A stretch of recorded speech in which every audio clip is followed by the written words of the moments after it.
kids' TV in 1983 was all stupid puppets and useless cartoons. Remember Masters of the Universe with Skeletor? Yeah.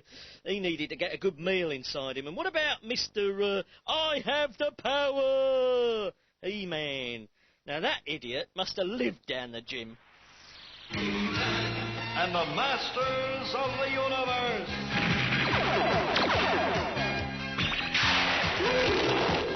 The power of Grayskull. I have the power.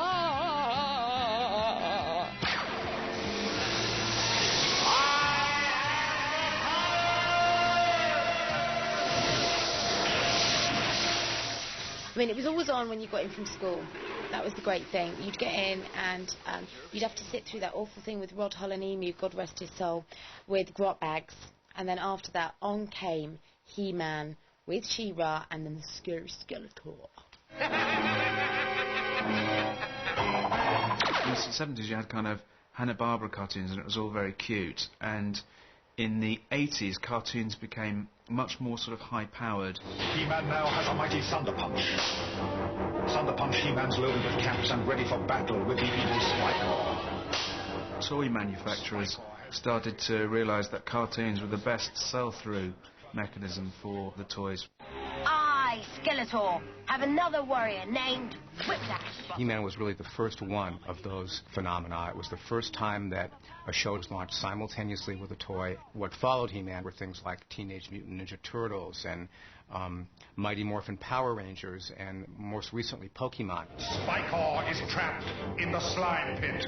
Not the slime. Yes, my slime will overpower you. There were so many different toys released. I'm not sure it's possible to collect them all, and they're all so wonderful. He-Man and Bashasaurus with its mighty Basher Ball. Pneumatic pumps that made the characters spin. Skeletor's not prepared for Cyclone's flying fists. Workable arms, movable jaws, spinning waist action so they could have the fights that they did. Mossman, Spycore, Cyclone, Stone Dog, Griswold, Stinkor. He really stinks. Yuck! We had all the figures, and then after the show finished, you would kind of, pretend that you weren't interested while your kid brother reenacted fight scenes, but obviously you were quite into it. I am Adam, Prince of Eternia and defender of the secrets of Castle Grayskull. His name was Adam, which was a bonus. Subconsciously, that made the girls fancy me just a bit more. Fabulous secret powers were revealed to me the day I held aloft my magic sword and said, "By the power of Grayskull!"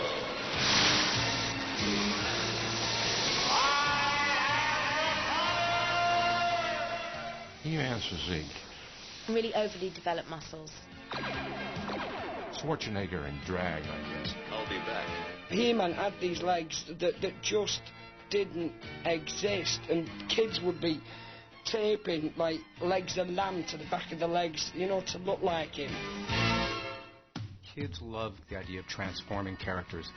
Muscles represent power and strength and all the things that kids want, being able to get their will and enforce their way and be strong and tough. One of the reasons kids will watch videos over and over and over again is to attain a sense of mastery, because they know what's going to happen and it makes them feel more in control of their environment.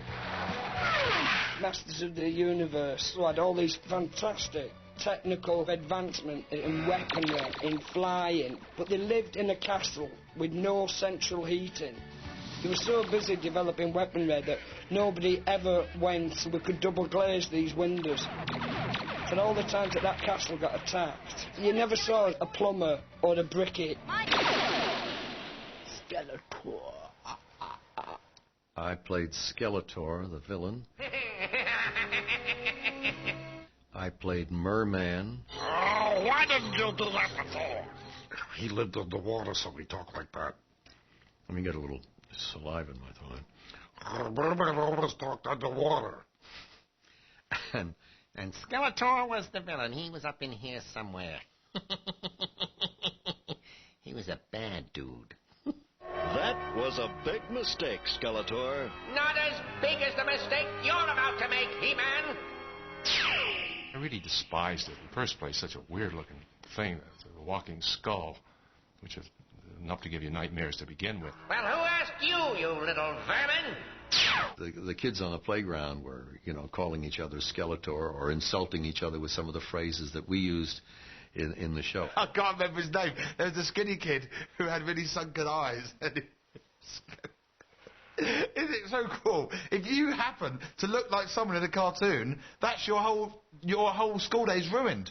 If your name's the same as, if it rhymes with somebody that you look like, that's it. Your life's ruined. Here I come, ready or not. It was a tough time because I ended up with the nickname Ram Man. That's the hardest dragon I ever rammed. Ram Man was basically someone with no neck and a metal headdress and doingy legs. Anyone who had a weight problem, like myself, suddenly became Ram Man.